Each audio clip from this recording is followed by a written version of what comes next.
ಕಡೆಯಲ್ಲಿ ನುಗ್ಗೆ ಸೊಪ್ಪು ಸೊ ಬನ್ನಿ ಇವಾಗ ನೋಡ ಇದರ ಚಿಕ್ಕದಾಗಿ ಫ್ರೈ ಮಾಡ್ಕೊಂಡು ನಾವು ಅವಾಗಲೇ ಕಟ್ ಕೊತ್ತಂಬರಿ ನಾನು ಇದನ್ನ ನನ್ನ ಮಗನಿಗೆ ಕೊಡ್ತಿದ್ದೀನಿ. Hi, welcome to Samikta vlogs. ನಮ್ಮ ಹಳ್ಳಿ ಕಡೆಯಲ್ಲಿ ನುಗ್ಗೆ ಸೊಪ್ಪು ಪ್ರತಿಯೊಬ್ಬರ ಮನೇಲಿ ಕೂಡ ಇದ್ದೇ ಇರುತ್ತೆ. ಸೊ ಇದನ್ನು ಪಲ್ಯ ಮಾಡಿದ್ರೆ ಯಾರು ಇಷ್ಟಪಟ್ಟು ತಿನ್ನಲ್ಲ, ಸಾಂಬಾರಲ್ಲೂ ತುಂಬ ಇಷ್ಟಪಟ್ಟು ತಿನ್ನಲ್ಲ. ಸೊ ನಾನು ಇದನ್ನು ಎಗ್ಗಲ್ಲಿ ಯಾವ ರೀತಿ ಫ್ರೈ ಮಾಡೋದು ಅಂತ ತೋರಿಸ್ತಿದ್ದೀನಿ. ಸೊ ಬನ್ನಿ ಇವಾಗ ನೋಡೋಣ ಯಾವ ರೀತಿ ಎಗ್ ಬುರ್ಜಿ ಮಾಡೋದು ಅಂತ. ನಾನು ಈ ಎಗ್ಗು ಫ್ರೈ ಮಾಡೋಕ್ಕೆ ನಾನು ಒಂದು ದೊಡ್ಡ ಸೈಜ್ ಈರುಳ್ಳಿ ತೊಗೊಂಡಿದ್ದೀನಿ. ನೀವು ನೋಡ್ತಿರ್ಬೋದು, ನಾನು ಒಂದೇ ತೊಗೊಂಡಿದ್ದೀನಿ ಯಾಕಂದರೆ 2 ಮೊಟ್ಟೆ ಯೂಸ್ ಮಾಡ್ತಿರೋದ್ರಿಂದ. ಸೊ ನಾನು 2 ಮೆಣಸಿನ್ಕಾಯಿ ಕಟ್ ಮಾಡ್ಕೊತಾ ಇದ್ದೀನಿ. ಇವಾಗ ಈ ಥರ ಚಿಕ್ಕದಾಗಿ ಪೀಸ್ ಮಾಡ್ಕೋಬೇಕು. ಇವಾಗ ನಾನು ಸ್ಲೈಸ್ ಆಗಿ ನೋಡಿ ಯಾವ ರೀತಿ ಕಟ್ ಮಾಡ್ಕೊಂಡಿದ್ದೀನಿ ಅಂತ ಈರುಳ್ಳಿನ. ನಾನು ಸ್ವಲ್ಪ ಕೊತ್ತಂಬರಿ ಸೊಪ್ಪು ತಗೊಂಡಿದ್ದೀನಿ. ಸೊ ಇದನ್ನು ಸ್ವಲ್ಪ ಚಿಕ್ಕದಾಗಿ ಕಟ್ ಮಾಡ್ಕೊಳ್ಳಿ. ಇದನ್ನು ಮೆಣಸಿನ್ಕಾಯಿ ಕೂಡ ಕಟ್ ಮಾಡಿ ಹಾಕೊಂಡಾಯಿತು.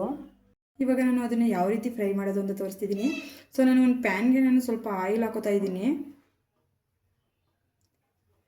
ನಾನು ಲೋ ಫ್ಲೇಮಲ್ಲೇ ಇಟ್ಕೊಂಡಿದ್ದೀನಿ, ಸ್ವಲ್ಪ ಎಣ್ಣೆ ಬಿಸಿ ಆಗಲಿ ಅಂತ.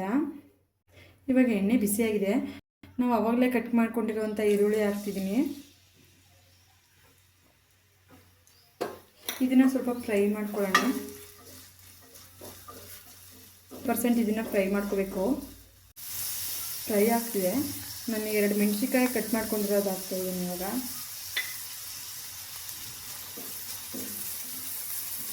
ಇದನ್ನು ಸ್ವಲ್ಪ ಫ್ರೈ ಮಾಡ್ಕೋಬೇಕು. ಒಂದು 50% ಇವಾಗ ಫ್ರೈ ಆಗಿದೆ.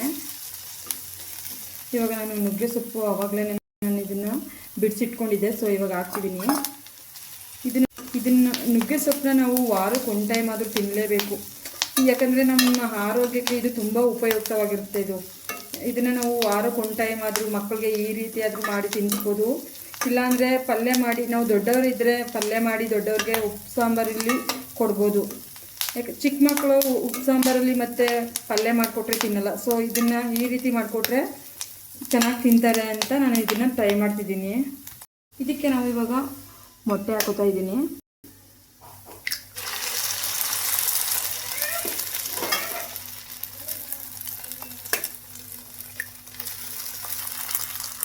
ನಾನು 2 ಮೊಟ್ಟೆ ಯೂಸ್ ಮಾಡ್ತಿದ್ದೀನಿ. ಇದನ್ನು ಸ್ವಲ್ಪ ಫ್ರೈ ಮಾಡ್ಕೊಂಡು ಇವಾಗ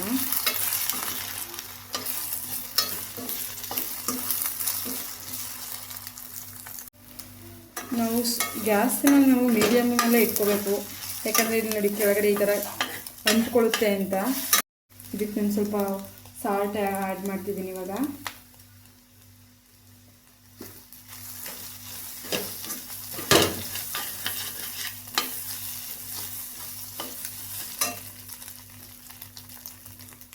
ಫೈನಲ್ಲಿ ನಾನು ಕೊತ್ತಂಬರಿ ಸೊಪ್ಪು ಹಾಕೋತಾ ಇದ್ದೀನಿ. ಇದನ್ನು ಸ್ವಲ್ಪ ಫ್ರೈ ಮಾಡ್ಕೋತಾ ಇರಬೇಕು. ನಾವು ಇದನ್ನು ಮೀಡಿಯಮ್ ಫ್ಲೇಮಲ್ಲೇ ಇಟ್ಕೊಂಡು ಇಟ್ಕೋಬೇಕು. ಯಾಕಂದರೆ ಇದು ನೋಡಿ ಈ ಥರ ಕೆಳಗಡೆ ಕಚ್ಕೊಡುತ್ತೆ ಅಂತ. ಫೈನಲ್ಲಿ ರೆಡಿಯಾಗಿದೆ. ಸೊ ಇವಾಗ ನನ್ನ ಮಗನಿಗೆ ಕೊಡ್ತಿದ್ದೀನಿ. ನನ್ನ ಮಗ ಯಾವ ಥರ ರಿಯಾಕ್ಟ್ ಮಾಡ್ತಾನೆ ಅಂತ ತೋರಿಸ್ತೀನಿ ಬನ್ನಿ ನಿಮಗೆ. ರೋಶು ಹೇಗಿದೆ?